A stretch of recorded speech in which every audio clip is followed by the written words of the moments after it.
Salam sejahtera bagi kita semua. Selamat bertemu kembali di channel kita Bro Semesta. Bersama saya Pastor Charles Sebastian. Kali ini kita akan berbicara tentang damai. Damai sejahtera. Ada kebiasaan kita manusia untuk bertegur sapa dengan sesama kita, memakai bahasa dan gestur atau gerak-gerik. Mungkin orang berkata, halo, atau hai, atau horas, yahobu, ciao, dan shalom, atau assalamualaikum, dan berbagai bahasa lain sesuai dengan situasi dan di mana kita berada. Gerak-gerik mungkin dengan mengangkat tangan, mungkin juga dengan bersalaman, bisa juga untuk yang lebih dekat berpelukan, cipika-cipiki, dan sebagainya.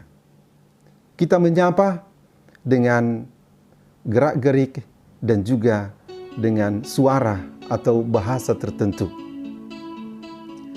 Dan kata shalom sudah semakin biasa kita pakai dalam kehidupan sehari-hari untuk menyapa saat bertemu dengan orang.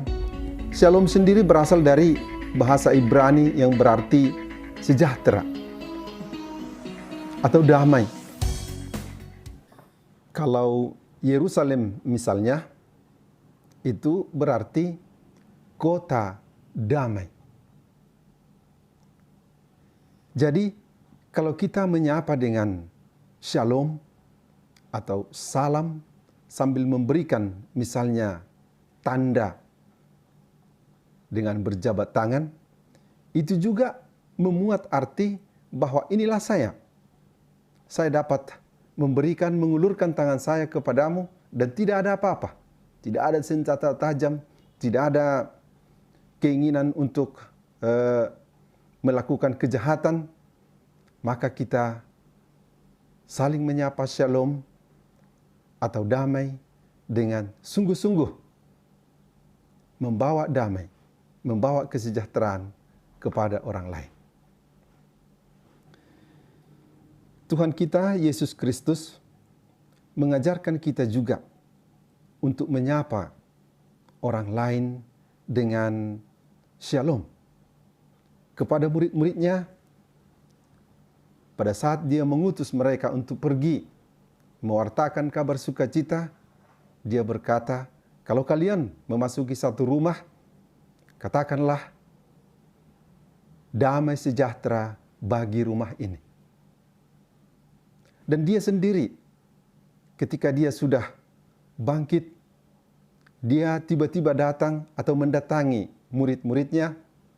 Dia menyapa pertama-tama dengan damai sejahtera bagi kamu. Jangan takut. Jadi muatan damai atau sejahtera itu memang sungguh-sungguh membawa ketentraman, membawa ketenangan, membawa kegembiraan. Begitu damai itu, kalau diungkapkan juga memberikan, menggambarkan suasana sesuai dengan kata-kata yang termuat di dalam kata itu. Di dalam Yohanes 14 ayat 27, Tuhan berkata, damai sejahtera kutinggalkan bagimu.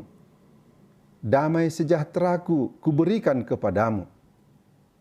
Dan apa yang kuberikan tidak seperti yang diberikan oleh dunia kepadamu. Janganlah gelisah dan gentar hatimu. Rupanya ada pengertian damai yang berbeda antara damai yang biasa kita alami dalam pengertian dunia ini dengan damai yang dimaksudkan oleh Tuhan sendiri. Kalau kita perhatikan damai, muatan damai yang ada di dalam kehidupan kita sehari-hari, banyak yang masih mempunyai prinsip seperti dalam Perjanjian Lama.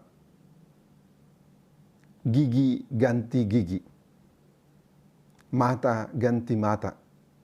Artinya sesuatu dilaksanakan untuk merasa adil, untuk menghentikan atau untuk berdamai dengan perjanjian atau dengan pengertian supaya impas, supaya seimbang. Tetapi Tuhan memang mempunyai prinsip dan konsep yang berbeda. Dia mengatakan, bila seorang menampar pipi kirimu, berikanlah juga pipi kananmu. Artinya, berbeda memang dengan yang ditawarkan oleh dunia tadi. Yang mengatakan, kalau ditampar pipi kirimu, ya tampar juga dia pipi kirinya. Satu-satu, seimbang, adil. Begitu prinsip atau konsep yang biasa dalam kehidupan. Tetapi Yesus mengajarkan bukan. Kalau ditampar pipi kirimu, berikan juga pipi kananmu. Artinya, kita mengalah. Dan dengan demikian, tidak dilanjutkan lagi perang atau saling menampar yang mungkin tidak akan berkesudah. Kita juga bisa belajar dari Allah. Kita melihat kalau misalnya ayam beradu, dan kalau satu ayam sudah kalah, dia mungkin akan lari, dikejar sebentar oleh ayam yang menang, besoknya sudah tidak akan berkelahi lagi. Tidak ada dendam, ingin membalas lagi dari ayam yang sudah kalah tadi. Dan dengan demikian mereka bisa berdekatan, bisa mereka makan bersama. Katakan ada ketenangan di antara mereka. Kira-kira begitu, damai itu diandaikan adalah damai yang sungguh-sungguh mengakhiri, memutus rentetan balas-membalas dan berusaha untuk menyeimbangkan situasi dengan keadilan dalam pengertian dunia ini. Dengan itu juga menjadi jelas bagi kita mengapa Yesus Kristus rela disalibkan, rela mati. Karena dengan demikian terjadi kedamaian.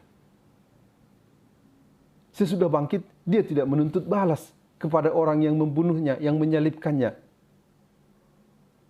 Biarlah dia mengalah untuk menang. Dan dengan demikian Tuhan sungguh-sungguh mengajarkan apa arti pengorbanan, apa arti cinta, dan mengusahakan damai kepada dunia. Dan saat ini, karena kita sedang berada dalam masa darurat akibat wabah atau pandemi virus corona yang melanda bumi kita, maka dalam banyak hal kita harus menahan diri, termasuk dalam menyampaikan salam damai seperti biasa. Marilah kita bersama-sama untuk berusaha agar pandemi virus corona ini segera berakhir dari bumi kita. Dan bila semuanya sudah kembali seperti biasa, kita akan dengan leluasa, tanpa was-was, dapat menyapa dan bersalaman serta berdekatan dengan orang-orang tercinta, serta memuji, melakukan ibadat bersama dengan teman-teman kita. Dan dengan demikian kita dapat merasakan sungguh-sungguh damai yang dari Tuhan, damai yang tulus, damai yang ikhlas, damai yang memberikan suasana kegembiraan, harapan, dan kasih dalam kehidupan kita. Dan hingga di sini dulu video kita kali ini.